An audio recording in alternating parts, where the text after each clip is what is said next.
القرشي الهاشمي البطحي الأبطحي السراج المنير الغر الميامين طه وياسين حبيب إله العالمين أبي القاسم مصطفى محمد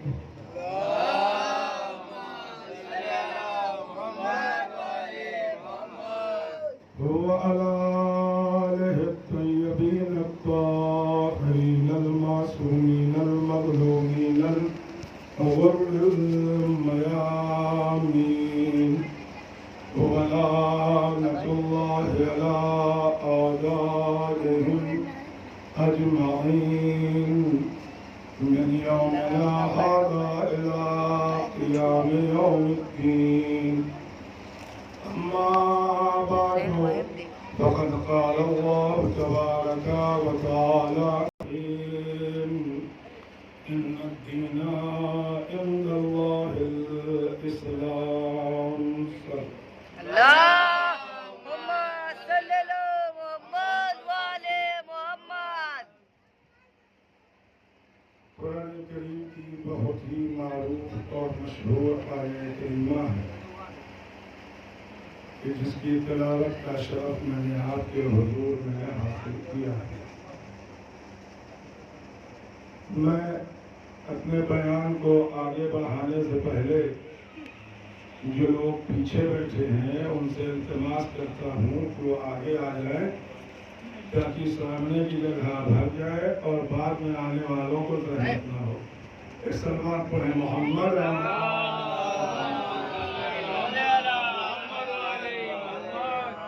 ایک اور سلوات پڑھیں محمد.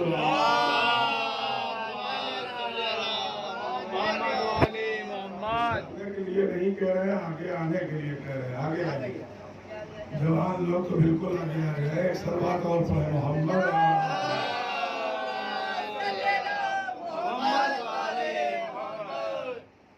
یہ کلمہ بہت معروف اور بہت مشہور ہے کہ جس میں خالق کون و مقام مالک ارض و سما رازق جن و انسان ارشاد فرما رہا ہے کہ اللہ کے نزدیک اگر کوئی دین محبوب ہے تو وہ دین اسلام ہے. اور ایک آیت میں ارشاد ہوتا ہے الاسلام یعلو ولا یعلی علیہ.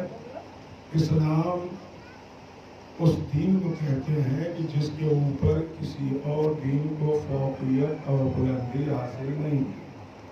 یعنی جتنے بھی مذاہب یا جتنے بھی ادیان اور مکاتب آئے ہیں سارے ادیان اور مکاتب کے اوپر یہ اسلام ہے. جتنی شریعتیں آئیں ساری منسوخ ہو گئیں. اب کسی پر عمل نہیں ہو سکتا. اب رہتی دنیا تک جو لوگ بھی ہیں وہ دین اسلام کے اوپر عمل کریں گے, کسی اور شریعت پہ عمل نہیں کریں گے. صلوات پڑھیں. اللهم صل على محمد وعلى محمد. ایک اور صلوات پڑھیں محمد. اللهم صل على محمد وعلى محمد. لیکن سوال اس بات کا ہے کہ اسلام ہم لیں کس سے؟ ہمیں صحیح سچا پورا مکمل دین کہاں سے ملے گا؟ کون ہے جو ہمیں مکمل دین دے سکے؟ کون ہے جو ہمیں مکمل شریعت بتا سکے؟ کون ہے جو ہمیں مکمل طریقے سے اس دین کا تعارف کرا سکے؟ ہمارے سامنے صرف 4 راستے ہیں. ان 4 راستوں میں سے کوئی ایک راستہ یہ طے کرے گا کہ ہمیں مکمل دین کہاں سے ملے گا. بالکل متوجہ رہیں آپ. ایک نئی بات آپ کی اذہان عالیات تک پہنچانے کی کوشش میں کر رہا ہوں کہ دین ہمیں مکمل کہاں سے ملے گا. اس لیے کہ 73 فرقے ہیں. ہر فرقہ اس بات کے دعویدار ہے کہ ہمارا دین سچا ہے, ہمارا اسلام سچا ہے, ہم جس دین کو مانتے ہیں وہی ہمارا ہے, ہم جس شریعت پہ عمل کرتے ہیں وہی سچ ہے, وہی حق ہے. اس کے علاوہ بقیہ لوگ سب باطل اور باطل پرستی کے اوپر ٹکے ہوئے۔ تو ہم نے آپ کے سامنے یاد کیا کہ 4 راستے ایسے ہیں کہ جہاں سے ہمیں دین اسلام مل سکتا ہے۔ پہلا راستہ، تاریخ ہمیں بتائے کہ اسلام کیا ہے۔ دوسرا راستہ، اصحاب رسول ہمیں بتائیں کہ اسلام کیا ہے۔ تیسرا راستہ، ازواج رسول ہمیں بتائیں کہ اسلام کیا ہے۔ چوتھا راستہ، آل رسول ہمیں بتائیں کہ اسلام کیا ہے۔ یہی 4 راستے ہیں کہ جن راستوں سے ہم اسلام لے سکتے ہیں۔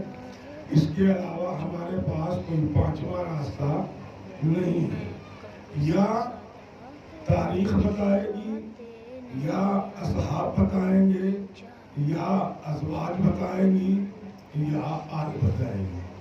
سب سے پہلے ہم تاریخ اسلام کے پاس چلتے ہیں اور ہاتھوں کو جوڑ کے کہتے ہیں، اے تاریخ اسلام، ہمیں اسلام چاہیے، مکمل دین چاہیے۔ اسلام مجھے سچا بتا دے اور صحیح بتا دے۔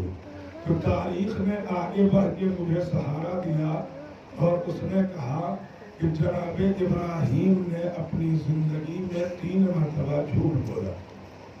جو ہے آپ کی تاریخ ہمیں یہ بتا رہی ہے کہ جناب ابراہیم نے اپنی زندگی میں 3 مرتبہ جھوٹ بولا۔ اب ہمیں انصاف سے بتلائیے کہ جب نبی جھوٹا ہو جائے تو شریعت کون دے گا، سچا کون رہے گا؟ تاریخ تو ہمیں یہ بتلا رہی ہے کہ ابراہیم جیسا نبی 3 مرتبہ جھوٹ بولا ہے۔ تاریخ نے یہ بتایا کہ ابراہیم نے 3 مرتبہ جھوٹ بولا۔ قرآن یہ کہہ رہا ہے انہو کانا صدیقا نبیا۔ ابراہیم اس نبی کا نام ہے کہ جس کے زندگی میں جھوٹ کا شائبہ نہیں، وہ ہمیشہ سچا رہا، پکا رہا، حق بات پہ ڈٹا رہا۔ اسے اللہ نے اتنے عہدے منصب دے دیے تو یہ سچائی کے بنیاد پہ دیا۔ تو پتا چلا کہ اگر ہم تاریخ سے دین لیں گے تو ہمیں آدھا دین ملے گا، مکمل دین نہیں ملے گا۔ صلوات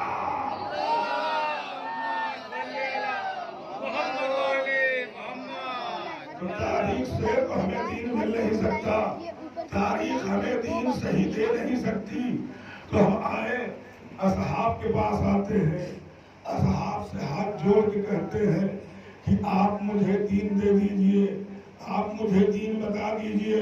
اس لیے کہ بڑے مسلمانوں کو اعتراض ہے کہ صرف ادھر ادھر جاتے ہیں، اصحاب کے پاس کیوں نہیں جاتے، اصحاب سے دین کیوں نہیں لیتے؟ تو ہم نے کہا اصحاب کی تاریخ کیا ہے؟ کہا اصحاب کی تاریخ یہی ہے۔ تو ہم نے اصحاب سے ہاتھ جوڑ کے کہا کہ ہمیں دین دیجئے۔ تو اصحاب نے کہا کہ ہم گھر کے باہر کا دین دے سکتے ہیں، گھر کے اندر کا دین نہیں دے سکتے۔ توجہ ہے، ہم گھر کے باہر کا دین دے سکتے ہیں، گھر کے اندر کا دین نہیں دے سکتے۔ رسول نے گھر میں کیا کہا، رسول نے گھر میں کیسی نماز پڑھی، رسول کا گھر میں کیا طریقہ رہا، رسول کا ازواج کے ساتھ کیا سلیقہ رہا، یہ ہم نہیں بتا سکتے۔ اصحاب کی حد ہے ڈیوڑی، ڈیوڑی کے اندر اصحاب آ نہیں سکتے۔ تو گھر کے اندر رسول نے کیا کیا اسے اصحاب بتا نہیں سکتے۔ تو پتا چلا اگر اصحاب بھی دین دیں گے تو آدھا دین دیں گے، مکمل نہیں۔ مکمل دین اصحاب بھی نہیں دے سکتے، اس لیے ان کی حد ہے ڈیوڑی۔ اب اگر کوئی صحابی گھر کو تجاوز، ڈیوڑی کو تجاوز کر جائے تو یہ سمجھ لیجئے کہ یہ صحابی نہیں ہو سکتا، یہ چور تو ہو سکتا ہے، صحابی نہیں ہو سکتا۔ صلوات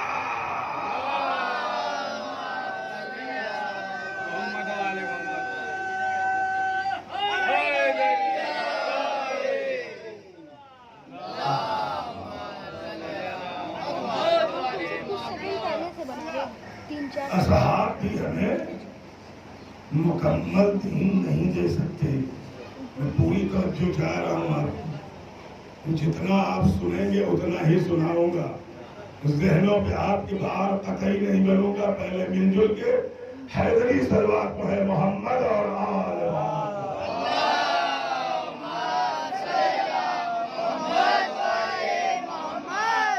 تو نہ تو ہمیں تاریخ دین دے سکتی ہے نہ ہی اصحاب دین دے سکتے ہیں. تو آئیے بچتی ہے ازواج رسول, ان کے سامنے ہاتھ جوڑ لیتے ہیں. ازواج رسول آپ دین دے دیجئے, آپ ہمیں شریعت سمجھا دیجئے. پھر یہاں پہ مسئلہ آئے گا ان کی بھی حد ہے ڈہوڑی. یہ ڈہوڑی کے اندر کی خبر دے سکتی ہے, ڈہوڑی کے باہر کی خبر نہیں دے سکتی. رسول نے میدان میں کیا کہا انہیں پتا نہیں, منبر پہ کیا کہا انہیں پتا نہیں, مسجد میں کیا کہا انہیں پتا نہیں, گھر کے اندر کیا کہا ازواج بتائیں گی, گھر کے باہر کیا کہا اصحاب بتائیں گے. دونوں کی حد معین کر دیا ڈوری. اب اگر کوئی بی ڈوری تجاوز کر کے جنگ جمل میں آ جا,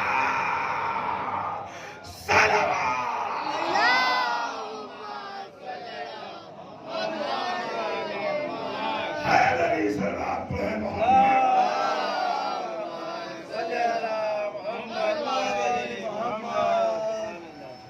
مکمل دین نہ تاریخ دے سکتی ہے, نہ صحاب دے سکتے ہیں, نہ ازواج دے سکتی ہیں. چوتھا راستہ ہمارے پاس ایک بچتا ہے آل کا, جن کی کوئی حد معین نہیں ہے. پوری توجہ میں چاہ رہا ہوں. ایک راستہ بچتا ہے آل کا جن کی کوئی حد معین نہیں. گھر میں بھی آل رہے گی, مسجد میں بھی آل رہے گی, محراب میں بھی آل رہے گی, منبر میں بھی آل رہے گی, صحرا میں بھی آل رہے گی, رسول کے حجرے میں بھی آل رہے گی.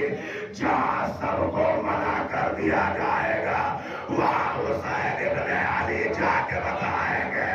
جہاں نماز میں سب کو ہٹا دیا جائے گا پشتے رسول پہ حسین جا کے بتائیں گے.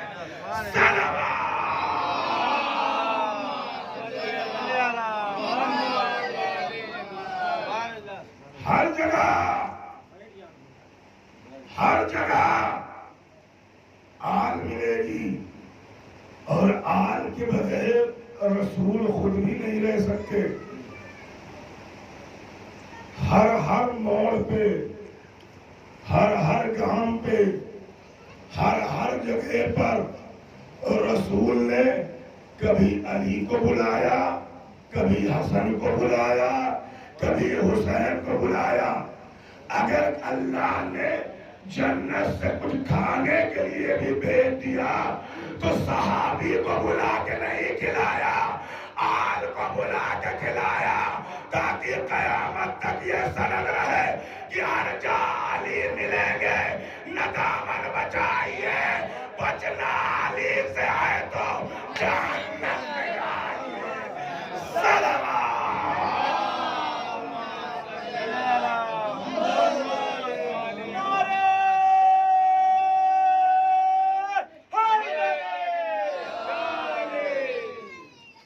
دین تو ہمیں مکمل اگر ملے گا تو آج سے ملے گا. اب کوئی اپنا منہ نہ بنائے, کوئی اپنا منہ نہ سکوڑے کہ فلاں صحابی سے دین کیوں نہیں لیا, فلاں زوجہ سے دین کیوں نہیں لیا, فلاں تاریخ سے دین کیوں نہیں لیا. اس لیے نہیں لیا کہ جو بھی دیں گے وہ ناقص دین دیں گے. اگر مکمل دین ملے گا تو ان سے ملے گا. یا ایک بات بڑھ کے آگے اور کہہ دوں, بھیا بغیر ان کے تو دین مکمل ہی نہیں ہوتا. کوئی توجہ,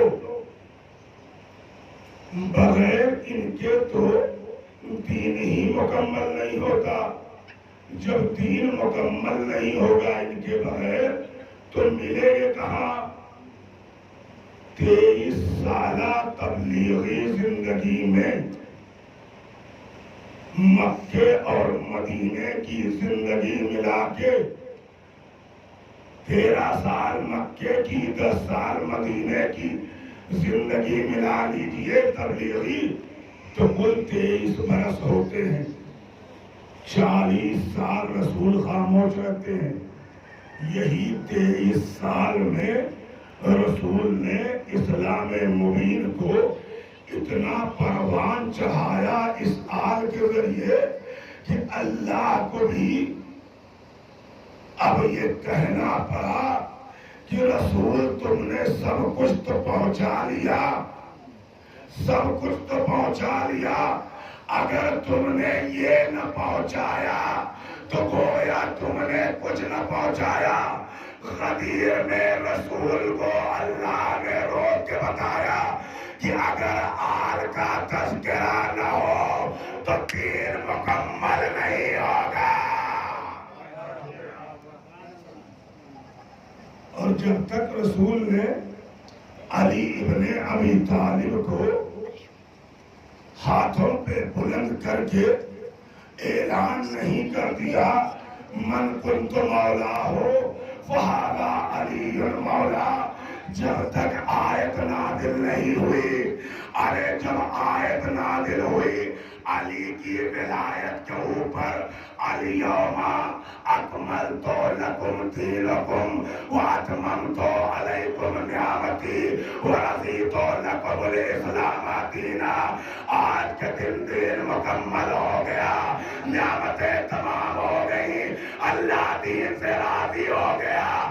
تو پتہ چلا ولایت علی پہ دین مکمل ہوتا ہے، کسی اور وکیل لینے کیا ہوگا؟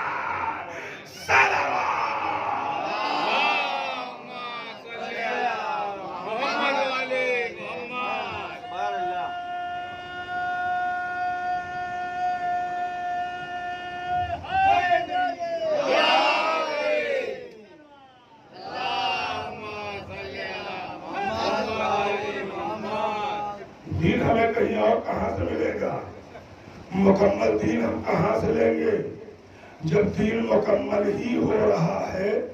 علی ابن ابی طالب علیہ السلام کی ولایت کے اوپر نعمتیں تو اللہ نے بہت نازل کی، لیکن ولایت جیسی نعمت اللہ نے سب کو عطا نہیں کیا۔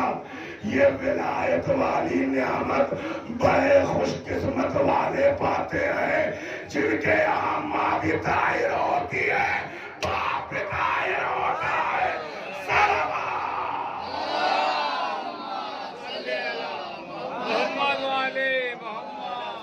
اس لیے تو اعلان ہوا الیوم اکملت لکم دینکم واتممت علیکم نعمتی ورضیت لکم الاسلام دینا، آج دین مکمل ہو گیا، نعمتیں تمام ہو گئیں اور اللہ اس دین سے راضی ہو گیا۔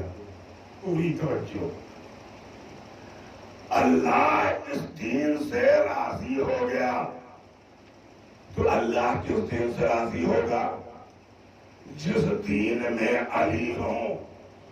میں توجہ چاہ رہا ہوں، اللہ کس دین سے راضی ہوگا؟ جس دین میں علی ہو۔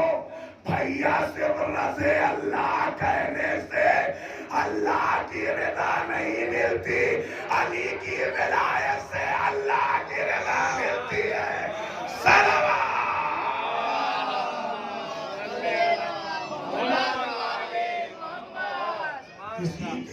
کسی کو رضے اللہ کہہ دینے سے اللہ راضی نہیں ہوتا۔ اللہ نے تو اس آیے کریمہ میں کھل کے صریحی طور پر واضح لفظوں میں بیان کر دیا کہ عام انسان ہو کہ خاص انسان ہو، جاہل ہو کہ عالم ہو، سب اس آیت کا مفہوم سمجھ سکتا ہے۔